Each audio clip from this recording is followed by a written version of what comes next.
కేరళం కాంగ్రెస్ విజయంలో తెలంగాణ ముఖ్యమంత్రి రేవంత్ రెడ్డి వ్యూహాలు ఉన్నాయన్నారు ప్రభుత్వ విప్ అద్దంకి దయాకర్. యూడీఎఫ్ విజయంలో రేవంత్ రెడ్డి క్రియాశీలకంగా వ్యవహరించారన్నారు. మీ సమయం అయిపోయిందని వెళ్లిపోవాలని కేరళ సీఎం విజయన్ను రేవంత్ రెడ్డి నేరుగా విమర్శించారన్నారు. పలు బహిరంగ లేఖలతో విజయన్ను ఘాటుగా ప్రశ్నించారన్నారు. రేవంత్ రెడ్డి ప్రచార శైలి వ్యూహం కేరళలో సక్సెస్ అయిందన్నారు అద్దంకి దయాకర్. కేరళం విజయంలో మన సీఎం రేవంత్ రెడ్డి గారి యొక్క వ్యూహాలు కేరళ యూడీఎఫ్ ప్రభుత్వం ఏర్పడడంలో చాలా క్రియాశీలకంగా ఉన్నది. నేరుగా ఆ రాష్ట్ర ముఖ్యమంత్రిని నీ సమయం అయిపోయింది వెళ్ళిపో అని చెప్పి ప్రచారంలో కంటిన్యూస్గా తను చేసిన విధానం పెద్ద ఎత్తున దేశం యొక్క అటెన్షన్ని ఎలా ఒకవైపుగా తిప్పిన సందర్భం.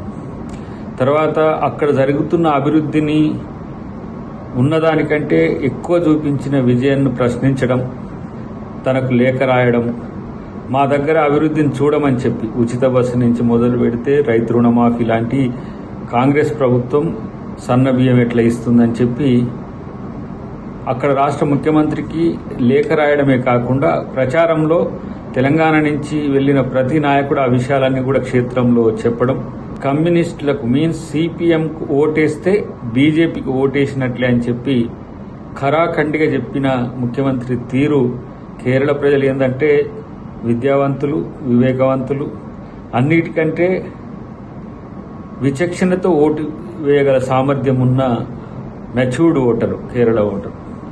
సో మోడీ ఎన్ని పిల్లిరు గంతలు వేసినా కూడా అక్కడ ఆయనదేం నడవలేదు.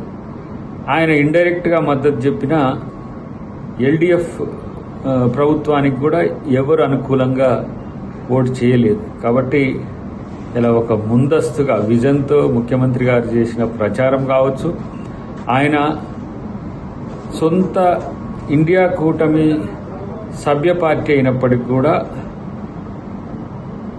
ప్రత్యర్థిని గుర్తించి తమ విజయం ఎంత అవసరమో కేరళ ప్రజలకు, అంటే యూడీఎఫ్ విజయం ఎంత అవసరమో కేరళ ప్రజలకు చెప్పిన తీరు ఆకట్టుకున్నట్టుగా మనం ఈ విజయంతో మనం భావించాల్సి వస్తుంది.